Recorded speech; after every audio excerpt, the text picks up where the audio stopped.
أعوذ بالله من الشيطان الرجيم بسم الله الرحمن الرحيم الحمد لله رب العالمين الصلاة والسلام على رسولنا محمد وعلى آله وأصحابه وأتباعه وسلم.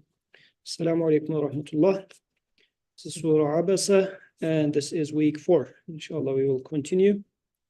We talked about the beginning portion, Abasa wa tawalla an ja'ahu al-a'ma, and again very quick recap.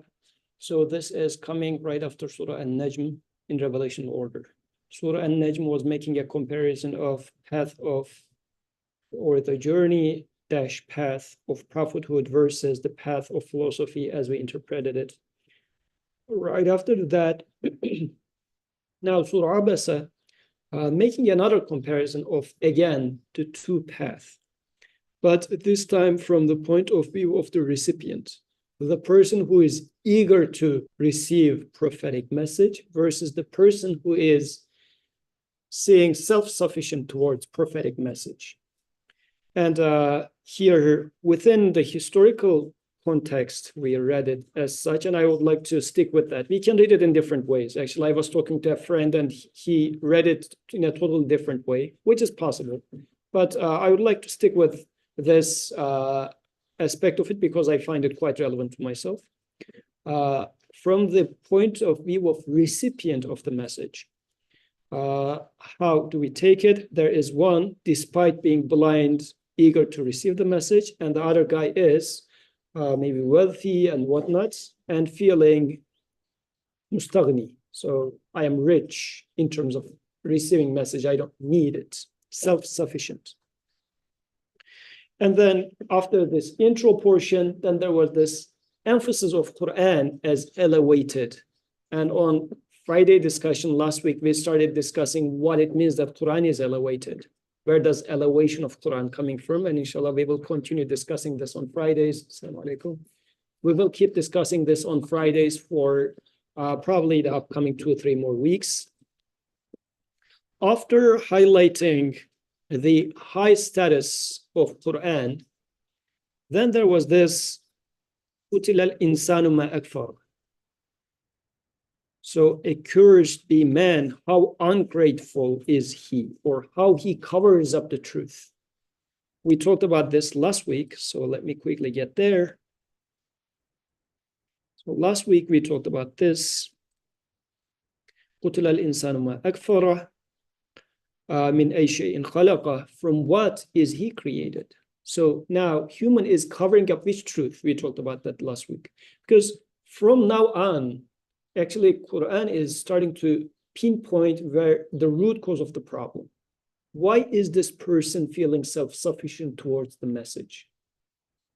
Because that person is covering up truth. What truth? Where did he create it from the first place? Min ayyi shay'in khalaqa. From what thing does he create him? Because this is something that we take for granted. We say that I was born. We say that, I am from such and such nation. I am coming from such and such bloodline. I'm coming from this 2 parents. Or my son is handsome because I am handsome, or because like all these, in terms of where I attribute these things to, I take a share to myself, to my bloodline, to my nation. But min ayyi shay'in khalaqa, in here he's saying that from what he created you, like he created you, first of all, it's not that you happen to be. He is the one who creates you. And look what he created you from. Min nutfa, like from a water drop, like from something as insignificant as that, he created you. He did not create you from a majestic nation. This is, Turks are super patriotic, for example. We say, in our blood, we have this, what and what. Like, you're not created from this blood or whatever. You're just created from a water droplet that is being thrown away. Something is insignificant. He created you from this insignificant thing. He didn't create you from something valuable. Because this was something that Satan was claiming, you remember? He said that you created me from fire and created him from clay. That's why I am valuable. You created me from something valuable. Creator is saying that he created you from what? something very insignificant. Like even in the case of Satan's, we argue that Satan was deceptive, thinking that fire is more valuable, because from the point of view of creation, fire is as valueless as gold or as soil. They're all, from the point of view of creation, they're equally created. But by bringing this to my attention, he's saying that min nutfa khalaqahu faqaddara. He created you from this water droplet and gave you a measure, gave you a shape. Don't you see that? فَقَدَّرَ. You're being given, like this qaddara is taqdir, qadar, these are all the same word. So he is creating you within a measure. Don't you see that? But this is the truth that you cover up, that I cover up, pretend as if, no, it's by chance, or I happen to be, so that I can take some credit to myself. ثُمَّ السَّبِيلَ يَسَّرَهُ. Then made the way easy for him. ثُمَّ أَمَاتَهُ فَأَقْبَرَهُ. Then made him die and buried him. ثُمَّ إِذَا شَاءَ أَنْشَرَهُ.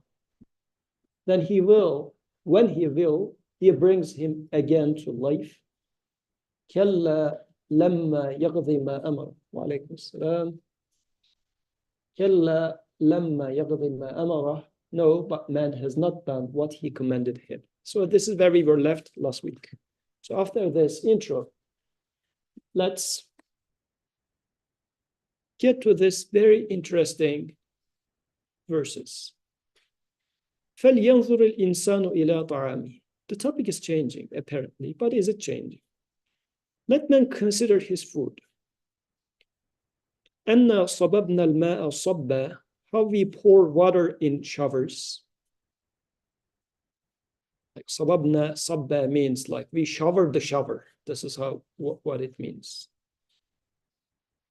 ثُمَّ شَقَقْنَا الْأَرْضَ شَقًّا. Then we split the earth in clefts. Again, these like this sort of phrase, شَقَقْنَا شَقًّا. So we split the splits. So as if like splitting to the utmost degree.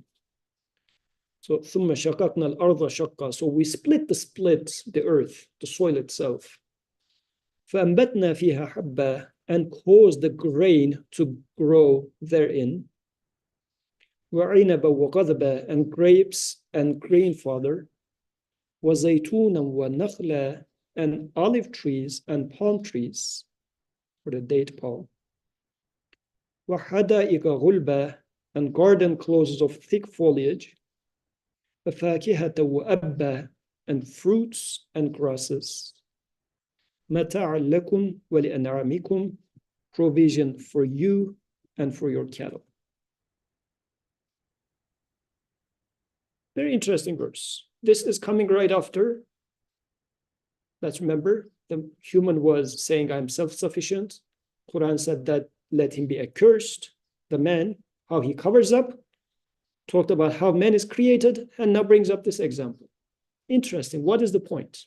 How is this remedying the problem of the person who thinks self-sufficient towards the message? Like in my world, what that means is, if I'm feeling like when I stumble upon a problem in my life, do I knock the door of the Prophet to learn? Do I knock the door of Quran to learn? Or do I say, well, I should get some expert suggestion and then go and find, I don't know, some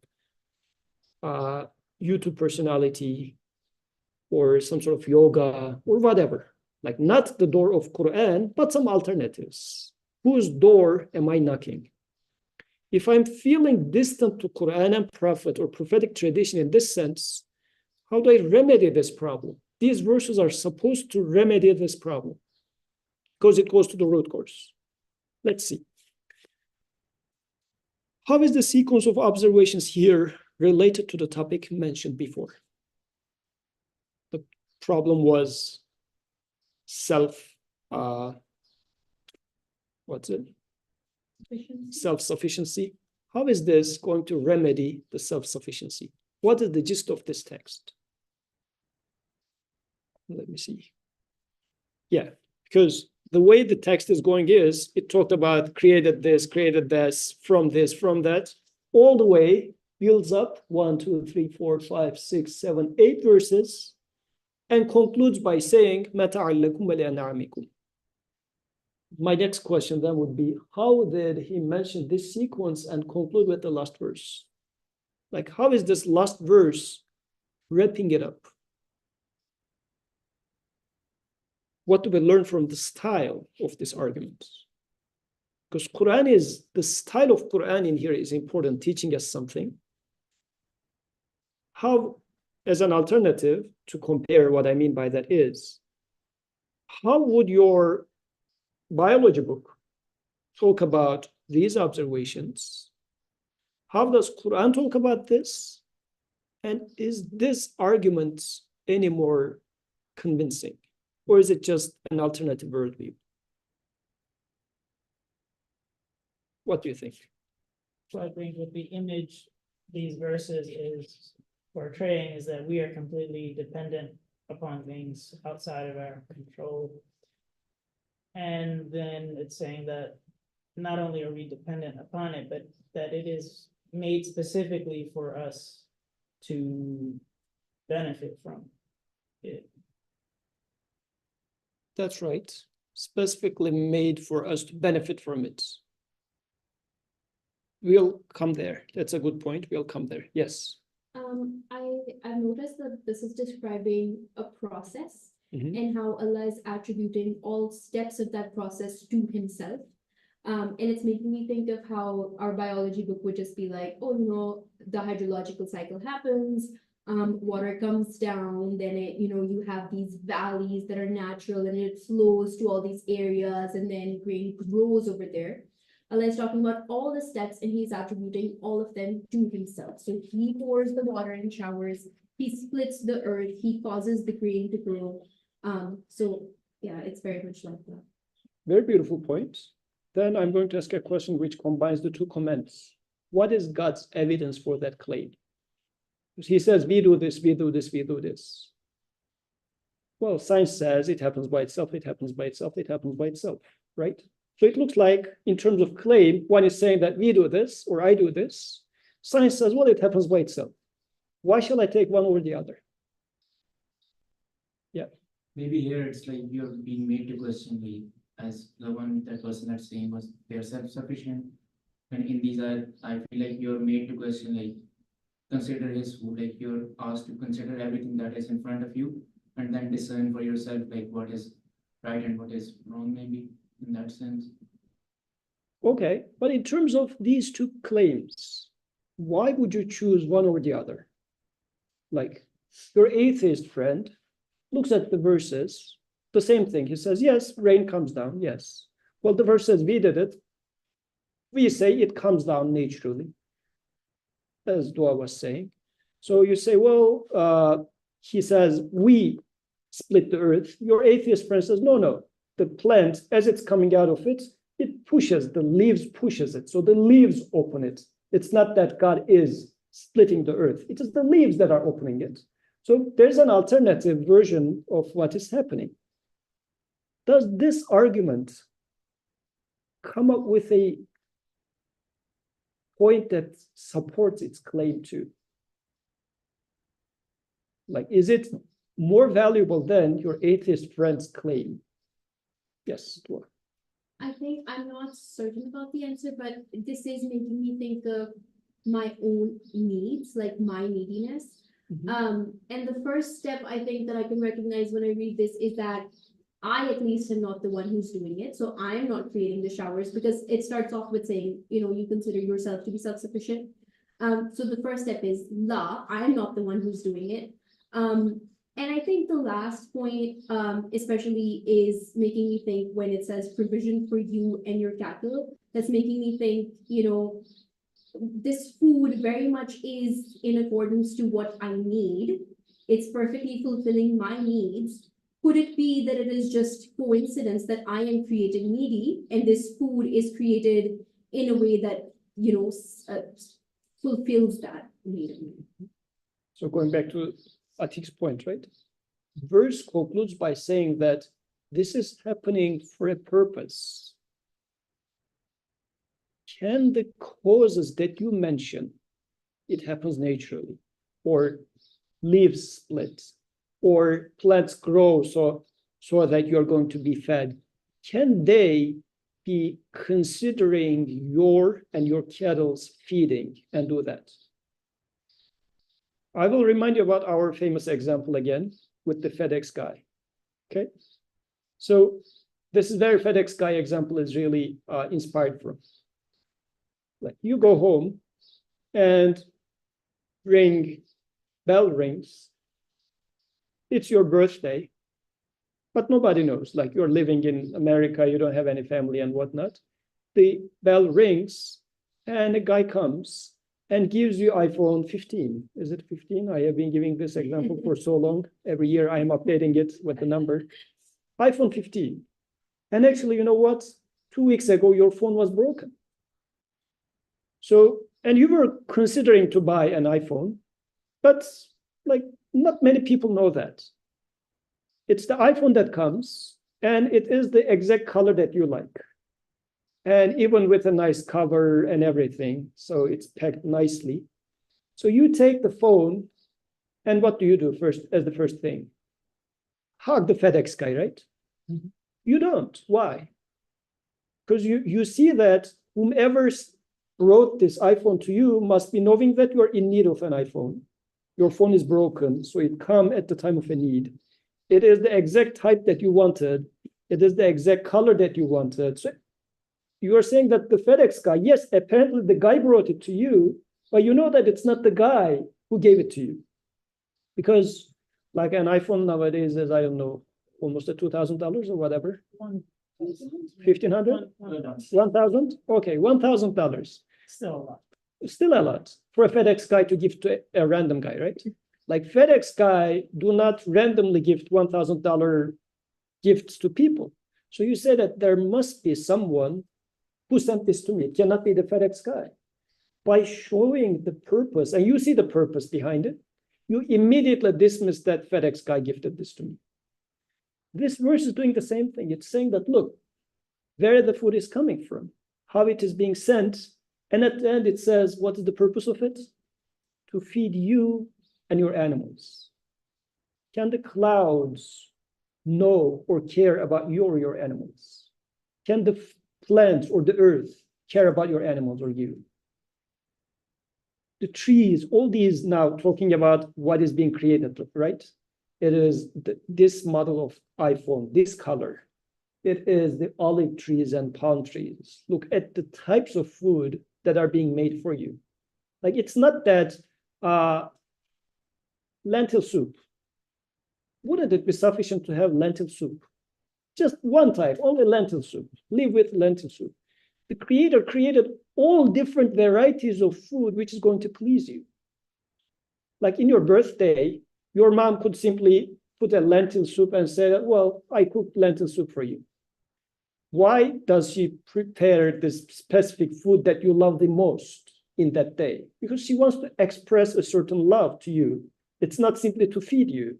It's a special occasion, and she wants to show that she knows you, she knows what you love the most, and she loves you, wants to demonstrate that. This is why she cooks you this special dish on your birthday. Olive trees, palm trees, these are very specific. Like one of them is for olive is both delicious, and also you make use of it for making lights, the oil. And then palm trees, it is both a fruit and a food. It's a sweet thing. So these are very specific dishes that are being created for you. So can the causes that you see, the apparent causes, be behind these actions? Or there is someone, as the verse is claiming, we did it, we did it, we did it. So it is supporting, although all the verses say we did it, the last verse is putting the signature underneath it. I am claiming as such because there are all those wisdom you see behind them. How else are you going to explain? Whereas your atheist friend, who would say, oh, it happens by itself, this happens by itself. What is your point of support to prove your point. You say it happens by itself, or you say genes make this. What is your evidence for that? It sounds more like, well, I saw that FedEx guy brought it, therefore it must be FedEx guy. Like, this is the argument that the atheist mindset would say. I saw that there was genes, and then this is why the baby was born with blue eyes. It is similar to saying that, well, the FedEx guy brought the gift, so it must be FedEx guy. This is why I'm going to hug the FedEx guy. This is, doesn't match. It doesn't work like that. So this verse is really teaching us how to handle our root understanding of causality. One aspect of demystifying or undoing the harm of causality is look at the outcome, how valuable it is, how purposeful it is, because by putting the last word, it's showing the purpose, how purposefully it is done, and look at the apparent causes. Can they follow this purpose? If they cannot, then there must be somebody else who did it. So this set of verses teaches us, and causality in this age is really, especially for those who are studying engineering, we are exposed to causality more so than anybody else, like engineering or life sciences, natural sciences, and whatnot. We are being exposed to causality more than any other people. In how many verses? 9 verses, Quran is saying that it's as easy as that. You would, in your sane mind, you would never go and hug the FedEx guy. Yeah. In Hadith, there are many instances of, the Sahaba being given good news, and they'll honor him with, give him some shawl off his back or something. So they do still hug the FedEx. But in this case, they do not hug the guy as the source of the bounty. Sure. So if you go and hug the FedEx guy and do not respond back, because in this example, you would say that if the gift comes from a friend and you do not return a call and say that, thank you, I got your gift, but instead you just hug the FedEx guy and left it there, what would happen? You will receive an angry call from someone saying that I have been gifting you and you are thanking this guy.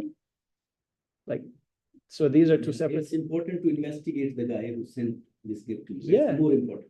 Of course, right? In the previous verses, Quran has explained that how they made insan, how they made the person. Yes. And this is more important to investigate how. Yeah. Who made this? Who? And stage by stage, I am made like this from this insignificant thing. And now he says, we did this. And from we, Quran is speaking with evidence. This is very important. It's not simply, since Quran says so, it must be God. No, the Creator himself is speaking. Yes, speaking to us. Speaking to us and giving us the evidence as well. He's not saying that, well, don't you believe me? As a God, I tell you that I created. Like if this last verse was not there, God says so, it must be true so. God is speaking to me with evidence. We should speak with evidence too. And we shouldn't be afraid of asking questions because the Creator says, I know you will have questions. Mm-hmm.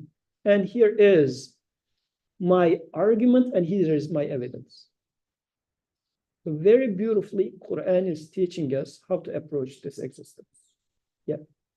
There is a different concept that kind of relates to it, the concept of wasila. Do you want to discuss that as well? It's like people to believe in that, and for example, if someone does help you, internally you do believe that you're everything is from the Creator, but would you thank the person and how do you deal with that as well? So in this case, the FedEx guy brought the gift to you. Let's change the example to you're drowning and then a person comes and saves you. Mm-hmm. In that sense, would you thank the person that came to save you? So, this is a good example. Even when in our Friday discussions, when we are studying Imam Nursi, he's using even a specific example. He says in one spectrum, this is causality, and people are denying God. He says in the other spectrum, let's talk about the other end of the spectrum. Prophet ﷺ brought us the message. And we do salawat to the Prophet ﷺ. And we are encouraged to make salawat to the Prophet ﷺ. Like this is the other extreme. Or you can take your sheikh or whatever. If you are feeling more related to your teacher, your sheikh and whatnot, and you say that I was a misguided person, after I met this sheikh, this imam, I corrected my path. So I'm very happy with my sheikh.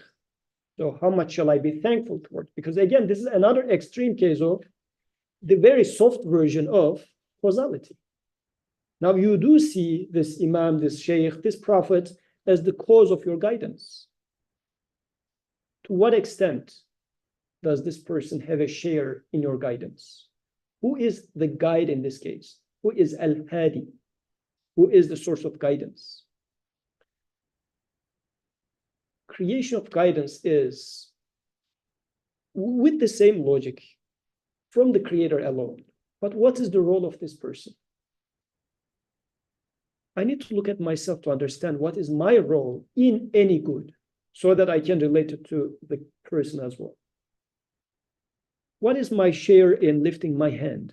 As we discussed this a lot, right? What is my share doing this action?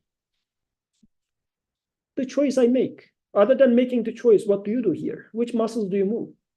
Which neurons do you fire? No idea whatsoever, right? The act is being created by the creator totally. I only make a choice, as if I make a petition. Like the word petition in the Quran is dua. I ask. And I ask him to lift my hand, and he lifts my hand. When it comes to when I ask Allah to guide Qadir, and he accepts my prayer, if Qadir also accepts to be guided, gives guidance to him. So far, so good. Now Qadir would say, well, still you have a share. You asked for my guidance. If you didn't ask for my guidance, I wouldn't find guidance. Then let's fine-tune it one step more then. I'm going to now talk about another example we talked before. In this life, do I create my choices, or the choices are also being put before me? Like, how is this life? This life is such that the creator teaches me. Like, I'm going to give the example of education. The teacher teaches you the lecture content, then prepares an exam for you. With the exam question, the purpose of exam question is again so that you learn. He writes the question, and he writes 5 choices underneath it. 1 choice is correct, 4 choices are wrong. Some of them are very wrong, some of them are almost at the boundary, but still wrong. It is this 3 key choices are there so that you learn the topic better. Okay? You didn't create the choices either. Choices are put before you. And he taught you which answer is correct during the lecture too. He sends you prophet for that. He sends you revelation for that. He gives you this conscience for that. Then you are given 5 choices. Then he teaches me that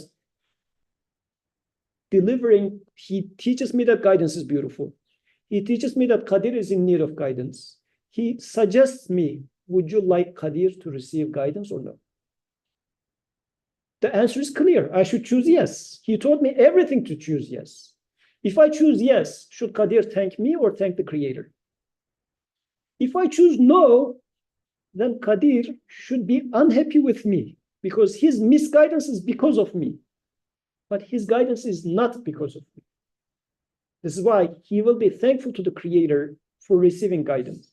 Yet, he would congratulate me, saying that, MashaAllah, you make the right choice. I congratulate you. And if he wants to be part of this deal, he would say, oh Allah, be pleased with Yusuf. This is why salawat to the messenger. What is the meaning of salawat? Do Prophet really need us to elevate him? Or by making salawat, we are elevating the message of the Prophet in our perception. We need salawat. Because the position of the Prophet in my perception is very valuable. Because through him I am receiving guidance. So he is, in my life, symbolizing the guidance. He's not the guide, but he is symbolizing guidance. Like, for example, when I say mercy of God, what comes to your mind? Rain, for example. Rain is a symbol of mercy of the Creator. Rahmah of the Creator. Is it Rahmah itself? No, it is through rain I get to know Rahmah. This is why I would be happy to see rain. I would ask for rain because this is how I receive mercy. But it's not the mercy itself. Likewise, the Messenger alayhi salatu wasalam in my world is, if you like, personifying or symbolizing mercy. So by making dua, by making salawat to the Prophet ﷺ, I am not seeing him as the cause of my guidance, but I am strengthening my ties with the message. So I am saying that, oh Allah, I am pleased with his choice. But you were the guide for him to make this choice too. So I'm thankful to you, but I'm pleased with the Messenger ﷺ. So this is, so the causality is a very wide spectrum. And this is where Christians fall for it, even in the case of a messenger. Like Prophet ﷺ, Quran has been putting Prophet in a way that within the Islamic tradition, Prophet was never seen as the cause, very beautifully. Like this is a blessing of the Creator for the Islamic tradition. In Christian tradition, it backfired. And Prophet ﷺ warned against this. And in certain communities like sheikh, imam, leader, whatever, can be taken as a cause, which we are warned against this. Prophet warned us against this. So this is another extreme end of causality. So, but nowadays we are more so getting stuck with this causality within like trees does it, nature does it, or like in my hometown, we are famous with apricot. We say, oh, our winds are nice, our earth is nice. Like people of my city are proud of the apricots. I mean, very tasty apricots, but is it from the treasury of mercy of God, or is it from the soils of my hometown? We tend to take it sometimes as the soil of our hometown. How is that related to the topic though? Okay, now very beautifully, alhamdulillah, this set of arguments, very simple, like Quran is speaking very clear. So mubin, clear, very clear, didn't use any jargon. Didn't say that, oh, genes and metamorphosis and this, nothing, no jargon. He just talks about something from your everyday experience and makes a proof. Although my atheist friend would use a lot of jargon and just say that, well, it's a FedEx guy because I saw it, FedEx guy bringing it. That's his evidence. It's not an evidence. That's all he says. But within this simple language, Quran speaks to everybody. Quran speaks to the professor. Quran speaks to the very lay person. Just a shepherd who doesn't know how to read, how to do anything else. So this is the beauty and the strength of the message of Quran. But how is this related to our main topic, self-sufficiency? How is this remedying that? Because the person at the beginning was saying that I don't need revelation. I am self-sufficient. Or let's apply to today. Somebody at, let's say, Penn at Drexel is saying that, well, I don't need the opinion of from 14, 15 centuries ago. It's old-minded. It's backward-minded. It is the words of a man with, I don't know, Arabian mindset from 14, 15 centuries ago. I know better. In this day and age, we know better. How is this set of arguments addressing this mindset? What do you think? Yes.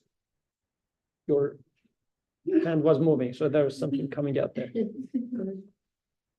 I guess I was thinking maybe just the difference in thought, like one clearly laid out an answer to the argument of like why he is the true owner of everything versus the other is like, okay, where does rain come from? It comes from cloud. But if you keep going up, you lose that is nothing. It's like natural selection happened and then something happened, but we don't really know how natural selection started or anything like that.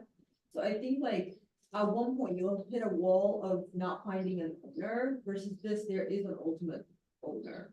But that's the only big difference I'm seeing. And how does this, like, okay, ultimate owner, we can also talk about that, but before coming there, how does this answer the problem of self-sufficiency? Because the person was feeling mustaghni, self-sufficient, and this is why he was not listening to the message. But as a counter argument, it started talking about existence. Like imagine your friend says, I don't need to listen to this Muhammad's words. This is how they would say, right? I don't need to listen to Muhammad's words like from 14 centuries ago and whatnot. Quran starts talking about consider your food. And this argument is going to be an answer to this mindset. How come?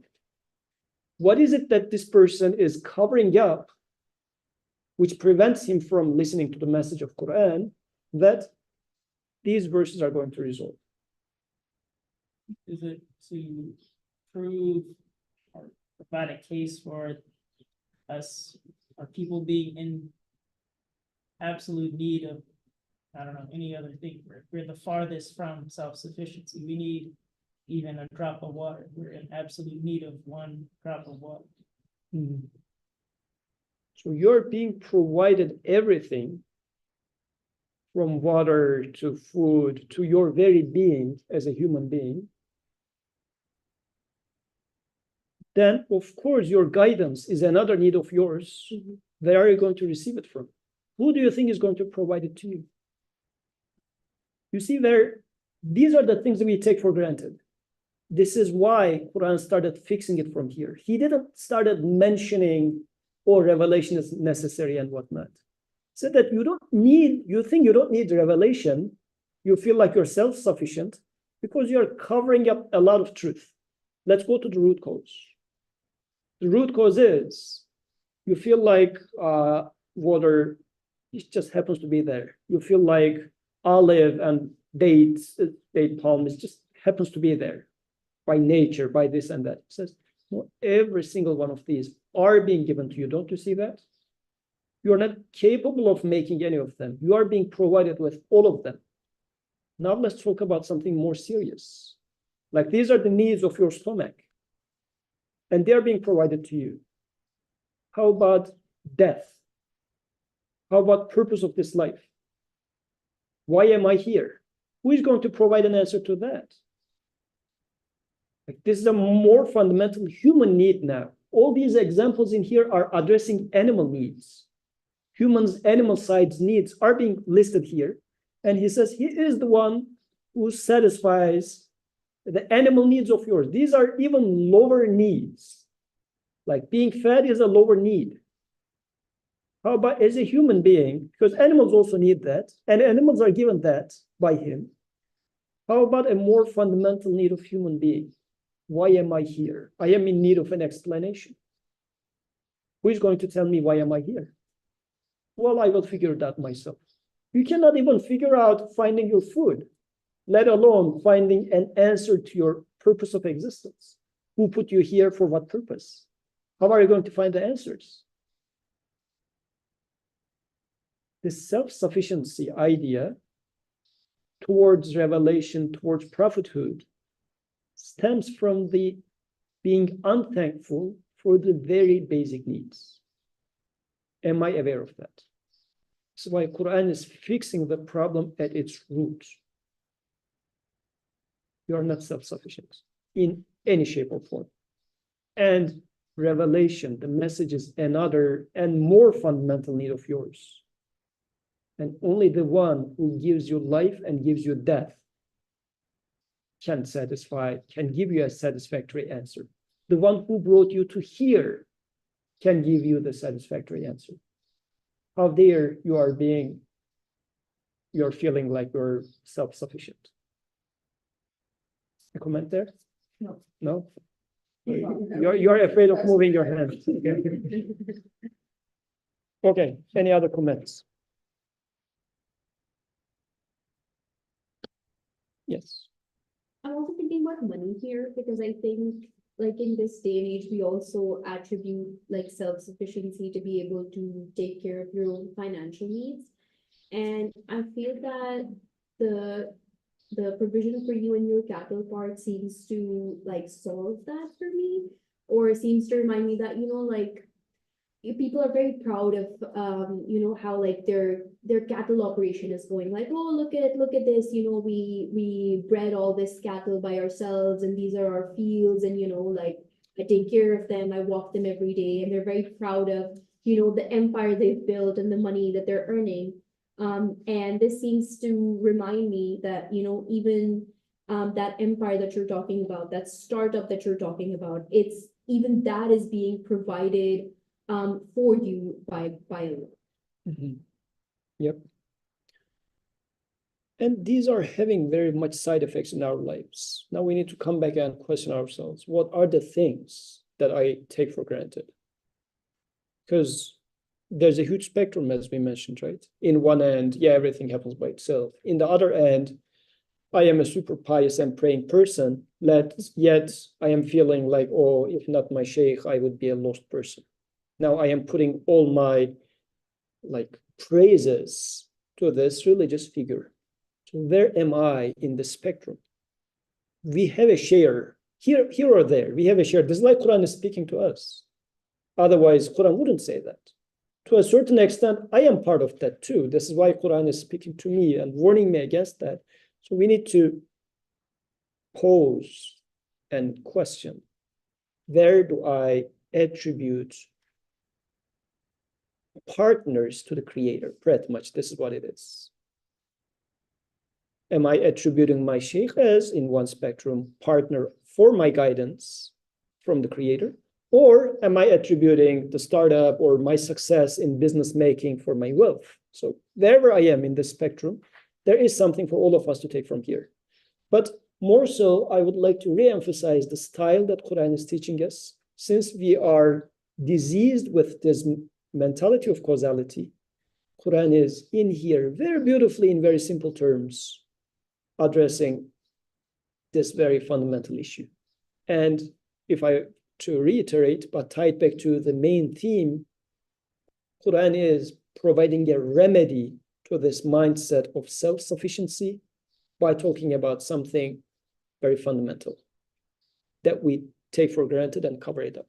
So the composition of Quran is very beautiful in this sense. You see, like how the verses are tied to each other, how nice of a composition it's presenting to us. We just need to ask questions to Quran. Quran will start talking to us. I mean, if we were to just read it as a historical story, yeah, this blind man came and then there was this other person. That's why these verses are revealed. For that occasion, yes, but how does it speak to me? In my world, how does it speak to me? Okay, now we come to the third stage of verses in the surah. Now, there was an intro and there was these two chunks of verses about the arguments, and now comes to the conclusion part. فَإِذَا جَاءَتِ الصَّاخَّةُ, but when the deafening noise comes, يَوْمَ يَفِرُّ الْمَرْءُ مِنْ أَخِيهِ وَأُمِّهِ وَأَبِيهِ وَصَاحِبَتِهِ وَبَنِيهِ, on the day when a man flees from his brother and his mother and his father and his wife and his children. لِكُلِّ امْرِئٍ مِّنْهُمْ يَوْمَئِذٍ شَأْنٌ يُغْنِيهِ, every man that day will have concern enough to make him heedless. And I'm going to emphasize the word yughni in here. The initial word was mustaghni. Here, the word yughni came again. But in it now, Quran is flipping the tables, saying that yes, there will come a day which you are going to be ghani, of being worried about anybody else. Like ghina, that we're making you boastful at some point. You're going to have that ghina in a very bad position at some point if you keep going like that. وجوه يومئذ مسفرة ضاحكة مستبشرة.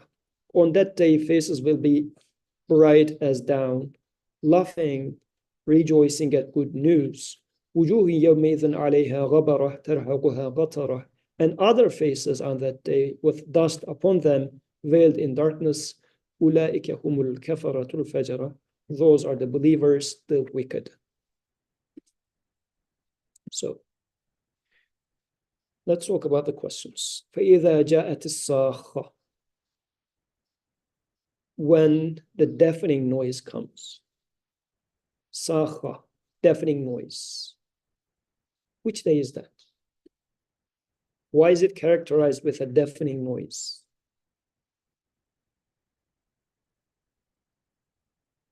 And then it keeps describing that day. يوم يفر المرء. When does one flee from his brother, father, mother, wife, and children? What does this mean? Like, what sort of a noise is that? It makes you so much concerned about only yourself. You forget all the attachments, all the loves.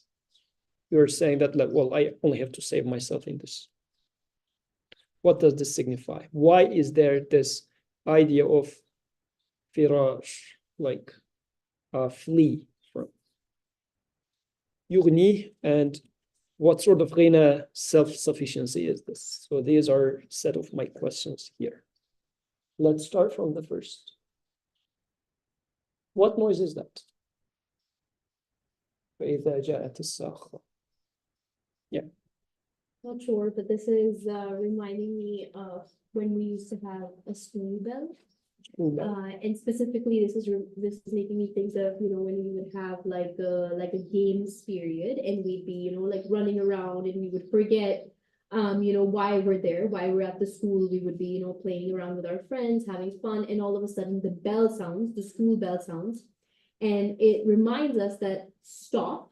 You know, there's a purpose why you're here, and it reminds us sort of why, and we, you know, all assemble and go to our classes and whatever. So it's kind of reminding me of that. Okay. Yes, that ring is unexpectedly comes, or uninvitingly. Sur for. Definitely was. Okay, good. But what is that sur? Have you ever heard about that sur, for example? Is this talking about the end? Someone will call. Someone will call us. Is this going to happen once upon the lifetime of the universe, or is it happening for you? I think it's. For everyone. For- On the day of judgment, yes. Yeah. On the day of judgment. Good. What is the day of judgment for you, Zeri? It's me thinking about like the previous verses and sort of the attitude of self-sufficiency. Like with the previous verses, we were talking a lot about like food, right? So I guess in relation to that, maybe the deafening noise could be like a theft, like something that shows us, you know, you can't, like we were saying, you can't control like the production of your food. It's something, some like, I don't know, some sort of like bacteria or something goes in and like destroys all of like the crops, for example. Then that becomes like a situation where you realize that, oh, I had no control of it over this, and nobody can help me because like this is something no one like foresaw, like, or like some sort of like severe, like you could take it as a severe weather event, or even just like walking around, like maybe I perceive that I'm safe, like in the city, there's a lot of like police around on campus, but then maybe something happens where, you know, I don't see anyone, and then like, and like if you're like alone or something, and yeah, something happens, like there's no one around, and like you're not gonna call on anyone else, like if there's no one around to talk to you. So Because the description of Sakha follows right after, right? It says it's a day when there is like everybody's going to flee away, not able to help, but they are fleeing away from their loved ones. Yeah. I guess I thought of it first with the initial thought of Yom Qiyamah, like that's my first thought process, but I also think about many opportunities I get before the actual like final day to fix the mistakes that come across my life also, which are that warning bell of something significant or even small that happens in my life that I get this choice again over and over and over again. So the warning is still there. Sometimes maybe I might even like become deaf to the noise, even though it's always there. But I think my initial thought was actually just thinking of Okay, Yawm al-Qiyamah. And we will open this up then. What's Yawm al-Qiyamah? Yeah. I remember I had a dream once in which Qiyamah was happening, and I heard the surah in my dream, and I remember being very scared. And it was a feeling of, you know, I'm out of time. And I would say, you know, I haven't thought of it like ever before, but now that you asked the question, I'm thinking we do hear that surah in our lives. And I'm thinking specifically of, like, for example, when you keep thinking, oh, you know, like my parents are gonna live till they're 80, till they're 90, you know, I'm gonna have a lot of opportunities to, you know, serve them and, you know, apologize and whatnot. And all of a sudden one day they die. And there's that feeling of, oh crap, I've run out of time. You know, all these things that I wanted to do, I can't do them anymore because the opportunity is gone now. So I think it's also that feeling of, you know, like when you lose opportunities in this life, or when you are reminded by something, like, you know, you have a near-death experience and you're reminded to wake up. You know? Good, good. And Ahmed, you have a comment online? Go ahead. Yeah, I'm thinking along the lines of maybe death.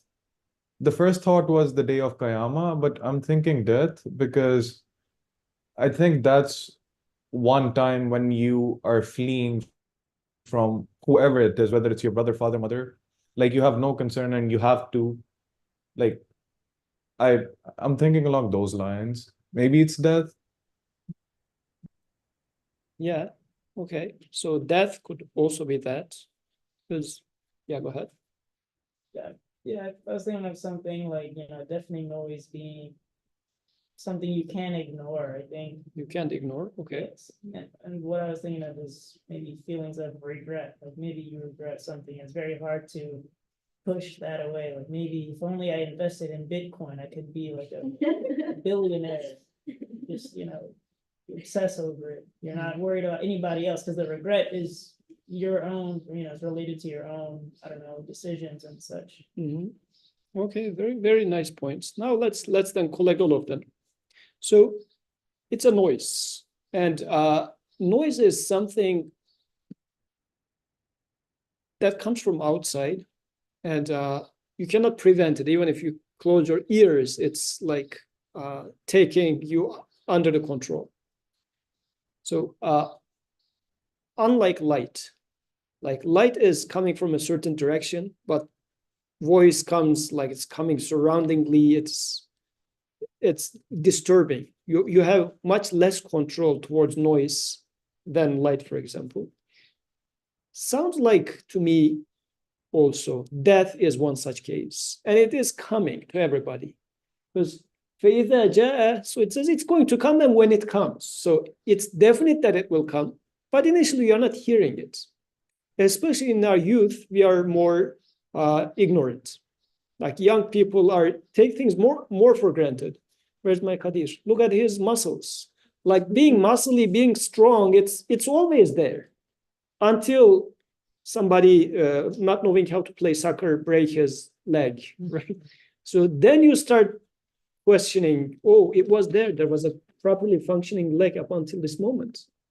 So once this, because beautifully the creator is putting those reminders to us, white hair, or not being as strong anymore, not being able to run as much, like this sound, the noise starts coming, death is coming. And it's starting to come, like sur is being blown in multiple ways. Like ultimate sur is going to be blown one day, but this sur is being blown every day. Every night, actually, by the darkness falling upon us, saying that, look, another one is dead, which is the day is dead, which is reminding me I am also dying. Every fall season is another sur being blown. All the leaves are falling, as if every day as one poet says, every day one brick of my life's building falls apart or falls down, as if I'm a building. But like all those old churches, one brick of the church is falling one day. from it. Eventually, it's collapsing. My life is collapsing. So every day, this horn, if the surah is being blown, actually, it's not that Israfil is going to blow the horn, like he's waiting since the beginning of the times. He's waiting there. One day it will come and then he will blow it. No, this horn is being blown every day. In every frame of our lives, it's happening in different ways. And what's the Creator says, you will start hearing it eventually. If you have not heard about it yet, sooner or later, you will start hearing it. And once it starts coming to you, you will forget about all those, plans you make about life. Oh, I was saving money so that my daughter is going to get married and I'm going to buy this to her, that to her, or then my son, he should get to this education, get that education. I am going somewhere. Like, what did I do for myself? What is going to happen to me? Like, okay, I did this for that person, that for that person. I bought the best house. I get the best degrees. Look at my CV. It is 15 pages. What did I do for myself about the noise that's coming? What are you going to do for that? So you were feeling self-sufficient. You said that you had answers. What is your answer to that? The noise is coming. What is your answer to that? You were self-sufficient and not listening to the messenger? How about your answer for, as if, let's go with Dua's example, the bell is about to ring. What have you written on the paper? Like, the teacher is going to collect the exam papers. What did you write for yourself? You have been thinking that you're self-sufficient, you know good. What's on your paper? All your plans, like, if imagine there's the student, the exam paper is before them, and the student just gets into nice daydreaming and says that, oh, in the this summer break, we will go to Poconos and enjoy our time in Poconos. Did you go there? Okay. So, and then the ring starts, the bell starts ringing. What did you do? And that day, so لِكُلِّ امْرِئٍ مِّنْهُمْ يَوْمِئِذٍ شَأْنٌ يُغْنِيهِ. So I like this word ghana being used in here. Quran is not as if flipping the table and mocking the self-sufficient person and saying that now you are going to be overly concerned about yourself. Your initial ghana, meaning that I don't need the message of the messenger and whatnot, cool. Yes, this is what that ghana will take you to. You're now going to be self-occupied and what did I do so far? Your initial ghina towards message puts you in a position that you are able to worry about nothing but yourself. And you didn't do anything. You are now waking up with the noise itself. So we should wake up before the noise comes. So there's a hadith, Prophet ﷺ says, Mutu qabla an tamut, die before you die. Like, realize the truth of death before the death itself comes. Don't wait the death to come so that you're going to die. Because death is what? Making you detached from these worldly attachments. And it says it will come one day. A day will come there, you're going to just flee away from all these other concerns and say that, okay, don't make me busy.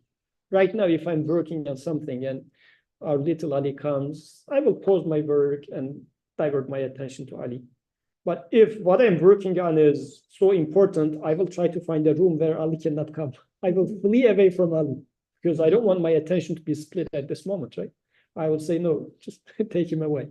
So I will ask Miriam to take care of him. So fleeing away because I am now realizing something that was so important, but I neglected it for so long. So now Quran is mockingly saying that your ghina towards revelation will put you to this sort of a ghina where you are now overly occupied by yourself and you cannot think anything else.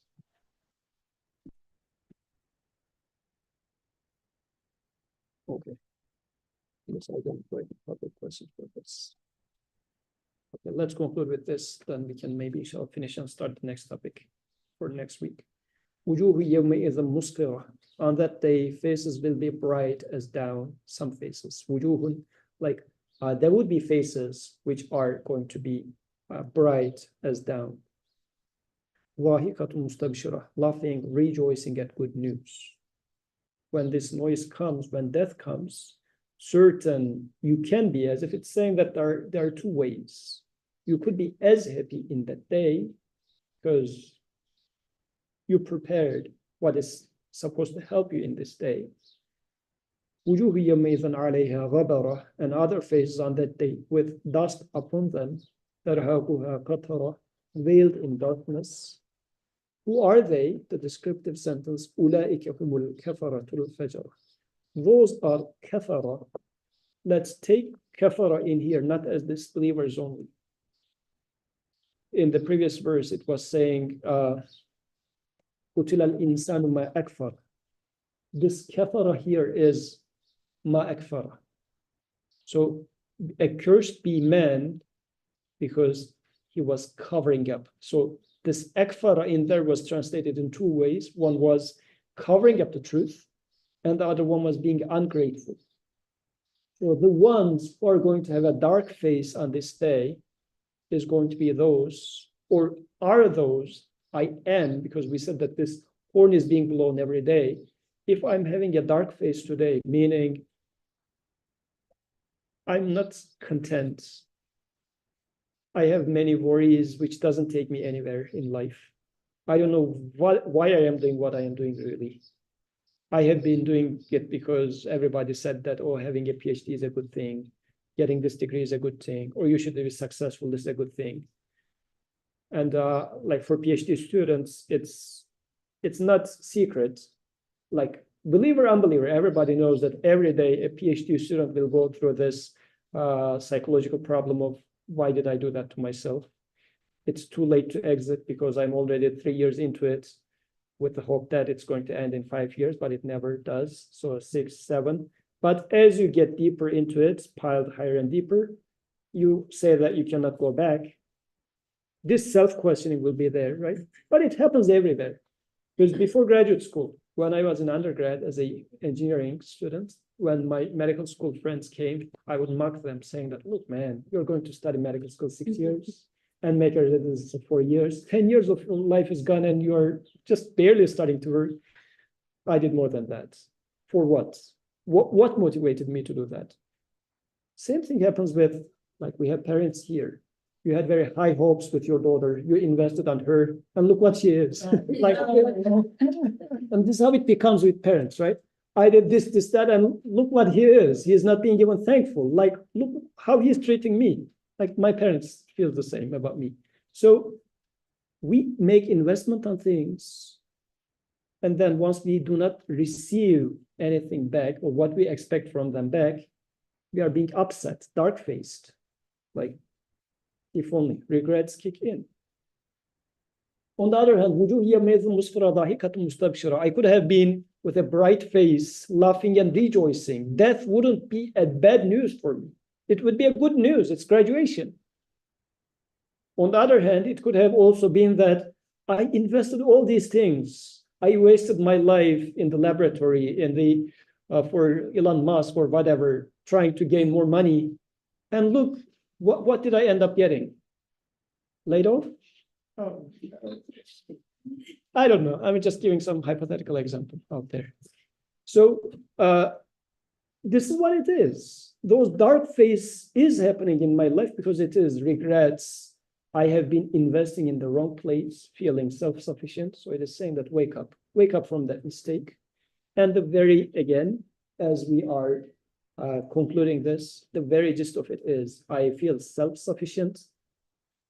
The root cause is because I take myself as a valid cause, capable of creating something.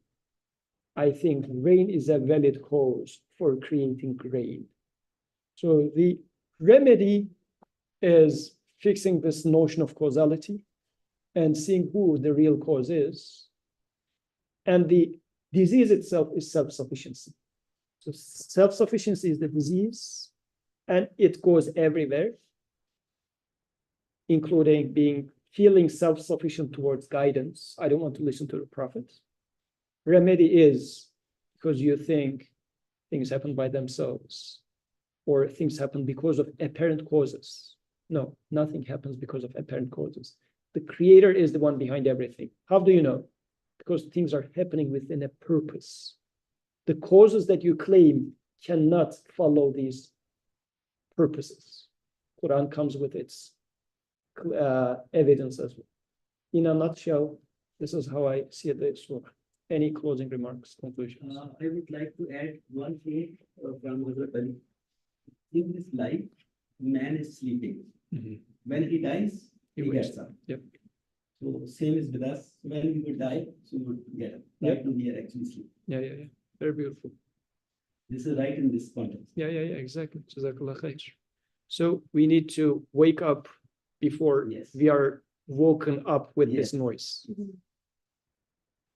May Allah make us guided, realize our need for the guidance, and may Allah make us receive guidance through the prophetic path and Quran, inshallah. MashaAllah, you are doing very good job, very great job. May Allah reward you for that. I mean, and that's praise the Creator. Alhamdulillah. So, and this is why actually practically when somebody praises you, the proper response is truly Alhamdulillah. What that means is praise, yes, there is something praiseworthy. If there is something praiseworthy here, it belongs to Allah. So very beautifully in Islamic culture, these are the words. Somebody praises you and you say Alhamdulillah, but there is a very wise purpose behind it. So truly, Alhamdulillah, this is a blessing for all of us. Our Creator provided us with this guidance, with this gathering. So all praise be to Him. سبحانك لا علم لنا إلا ما علمتنا إنك أنت العليم الحكيم وآخر دعواهم الحمد لله رب العالمين الفاتحة